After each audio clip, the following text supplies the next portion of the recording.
consult was that he hit the set on the river, which is just worthless, and you held up. So nice job. Okay, next hand. Ace King suited. Okay, Ace King, always a fun / scary hand to have. Always wonderful to have it, though, in late position like you do. So we get a 33-2 limp in, and you go ahead and make an isolation raise to 40. That's fine, because I know you were raising to 30 normally, and so you added one on. So I saw that you had the theory down right. Whatever your normal raise is pre-flop, 3 times big blind, plus 1 for every limper. But I would, maybe experiment with 4 times plus 1.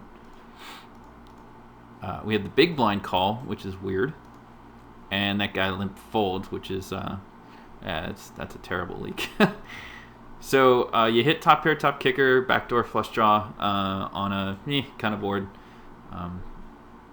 and he checks, and so you're c-betting this, 75 cents ish, and you check, which I don't like.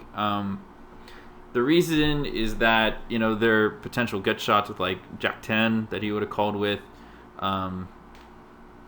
Hands like other kings would have called you and given you value. Otherwise, you're folding out those gut shots and especially the flush draws.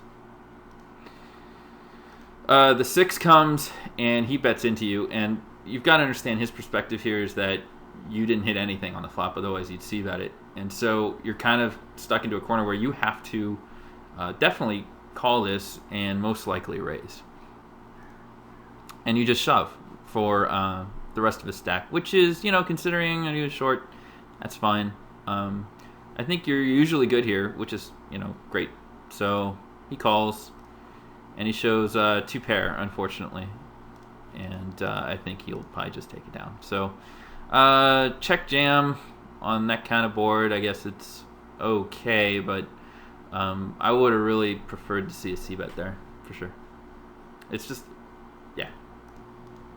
Next hand, aces on the big blind. Always fun, especially if you get that one guy who'll just never fold his steal attempt and just loves to 4-bet. But I don't know if people do that here, so let's find out. 1 limper under the gun. That's ridiculous. And then this guy raises the wrong amount. That's cool. And it's to you, so you're definitely 3-betting here. Hopefully you didn't call, and I don't imagine that you did.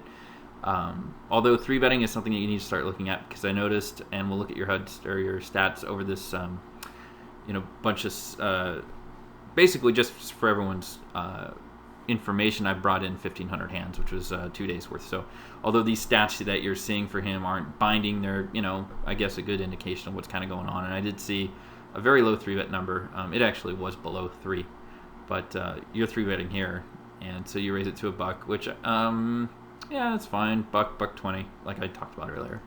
This guy folds, and I imagine this guy's calling in position, which he does. So 2-7 king, great flop. Obviously, kings beat you, but you really can't figure him for pocket 2s or pocket 7s or something weird like 7 deuce offsuit or king 7. So you really are ahead, and you're really hoping for something like king queen or ace king, or even king jack might have done this if it was suited, which would be great because that would mean he's not on a flush draw.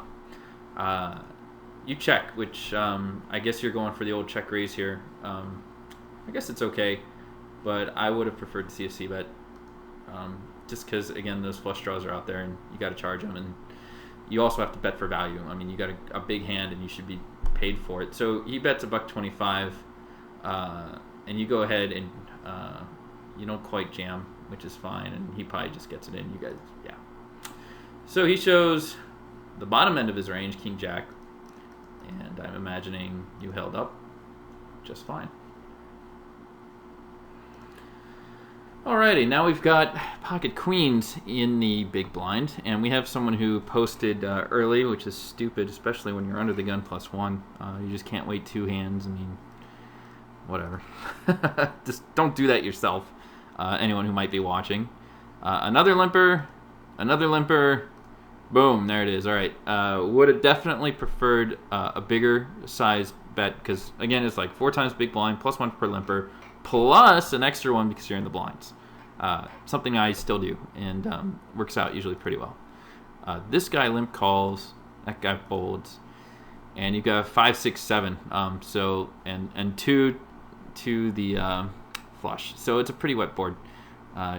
You're not really too happy about this because 8s are never going away. 4s are never going away. I mean, you might have hit 2 pair with 67 or 56.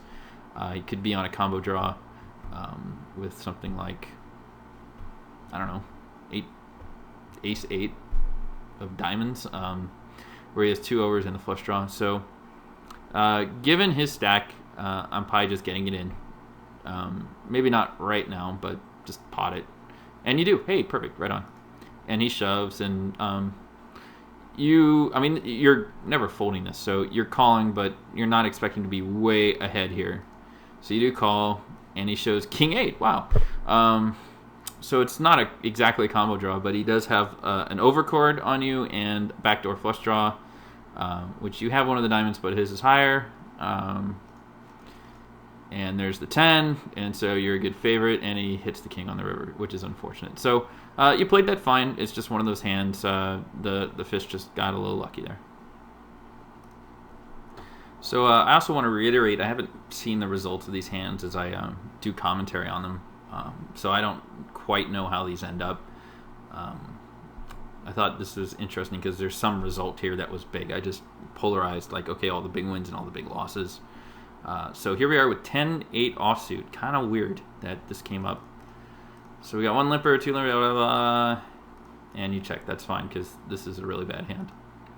So you hit top pair, but I mean, how great is top pair here anyways, right? Because pocket 9s, pocket 10s might have limped in, doubtful. You've got some draws out there, a lot of draws. So I mean, you're not feeling too great, but cool. You hit top pair, so you're not exactly going away either. You go ahead and bet into it, which I kind of like. That's fine to. I mean, this isn't technically, I guess, a donk bet. Maybe it is, because no one raised pre-flop. But you're kind of advertising, hey, I got something. Either it's a draw or top pair. And so someone raises you. So at this point, you got to think, well, maybe someone's outkicked me with my 8, or someone's draw is really good. And considering this guy is a 10-6 2 aggression factor, he's got 90 cents behind. So, I mean, do you get it in here? Yeah, I guess so. I just jam. And if he's ahead, it's one of those like, kind of hands. You go ahead and do that. And so he calls with 9s. So you're kind of in a bad spot here, 75-25. And he holds up. But, kind of one of those spots against a short stacker. What are you going to do? Okay, so we'll just take this one as the last hand. We're coming up on 20 minutes.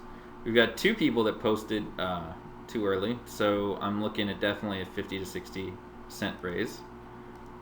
It's okay. 1 caller, and this guy goes ahead and he just goes all in. So the question is, do you call this or do you raise this? And because he's kind of short, I might actually be a little tricky here and flat it, and then jam the flop if this guy gets in. But you went ahead and jammed, which is not horrible. I mean, I'm just kind of thinking metagame and how do I get this extra 350 of this guy's. You're never happy going multi-way with aces to a flop, but in this kind of situation, it's just like, come on, come along. So this guy actually just folded, so it didn't matter what we were going to do. Maybe if we called, he would have called, and then he could have jammed the flop, and he could have looked you up with a lot less. So that's fine. And this guy shows King Jack. Wow. And you're good. So that's that. So all in all, let's take a look at some stats real quick. So as we can see here, you ran really, really well with almost 24 big bets per 100. That's obviously not sustainable, but you ran pretty well. You got to enjoy those times as they come. Playing 15-11 is pretty good. Usually a 15-12 style works out pretty well at 10 no limit, 25, 15 no limit, which is the good news. Your aggression factor is really low. And again, this is a small sample, so we can't even draw like huge conclusions here. But I would look at being a little bit more aggressive in spots post-flop. Take it as it goes. Your steal percentage is real low at 25%, but that's a good thing. And 3 bets, you also might want to be 3-betting more because it's only 2.6%. But overall, good job. See you around. This has been Sean for TypePoker.com.